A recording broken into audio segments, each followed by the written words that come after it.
like a lot of scenes play in my head. I'm a very visual person, so when I walk around and I see something, like just a scene plays in my head, and usually I will just run it. I will run the movie in my head, and I will see like, oh, where does it go? What happens? Run the script.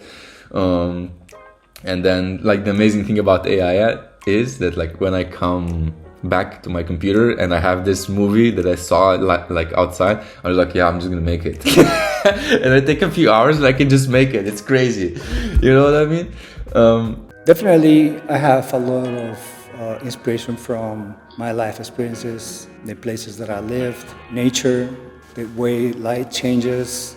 That helps the mood for the way I create my images and what I'm looking for. I'm very sensitive to light. And I know for a fact that after living in Japan for 15 years, my unconscious is very influenced by that lifestyle and aesthetics.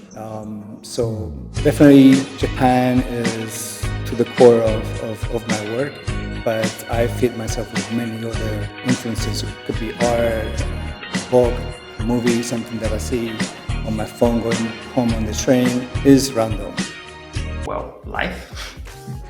Anyone that's alive and did something interesting is an inspiration. Nature is an inspiration. Inspiration is about your mindset, not about others. I get inspired by movies, photography, other AI and conventional artists, and dreams. Dreams can sometimes lead me to some imagery that I didn't find anywhere else. Oh, life. I think just life. I love nature. Nature is amazing. Like life in general, like just walking around.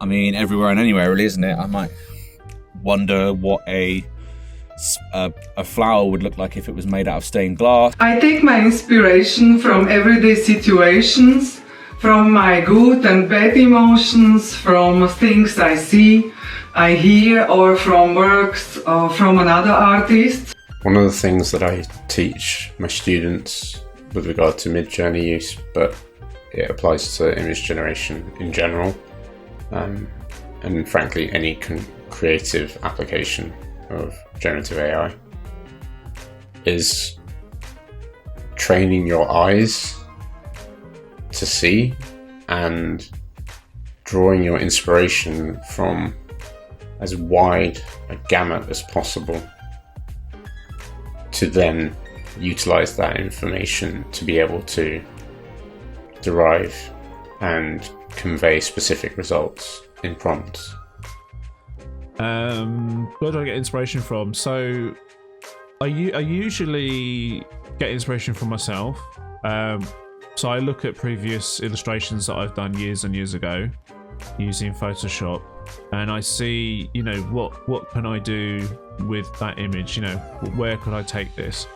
And then I look at all the digital artists that were using Photoshop, 10, 20 years ago, and I look at where they were going with things. Then I'll use Midjourney, I'll do Describe, and I'll start, changing what they've done and seeing if I can find, any new directions that they haven't gone in, the industry hasn't gone in, because that's what it's about. It's not about like just copying what's been done already. You have to build upon what's been done. You have to keep fresh. People don't. If it isn't new, it's through. Keeping it new. If it ain't new, it's through. As my friend Chris Rock would say. And that's the beauty of this, is that you always see something new. You always see a slight variation on something that's been done. There's always a very weird combination of two different genres, coming together, and it's like, it's beautiful. It's it's amazing to look at all these things. You're like, oh wow, that's cool. Wish I had that idea, or I had that idea the other day and someone's done it already. AI helped me to free my creativity and learned me to be active and creative from within. And since then, I'm on a quite high inspirational wave.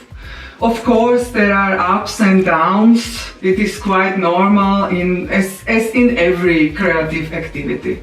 I might wonder what the June series would look like if it was illustrated by someone. I might wonder what a Christmas tree might look like if it was made out of Parma ham. There's just... So yeah, I take a lot of inspiration just from life, like nature, people, culture. I've been very into mythology recently, so I have a few stories that I'm making with mythology. yeah, that sort of thing. Also like movies, books, comic books, anything like that. Colombia, my country, is a big inspiration for me.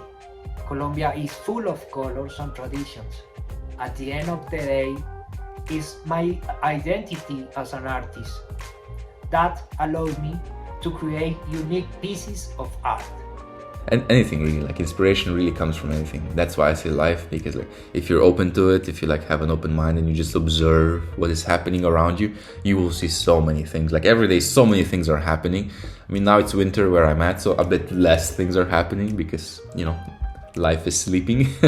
But even now, like there are so many things happening every day, and if you're just like open, like every moment is an opportunity for a story if you choose it to be, you just gotta look around.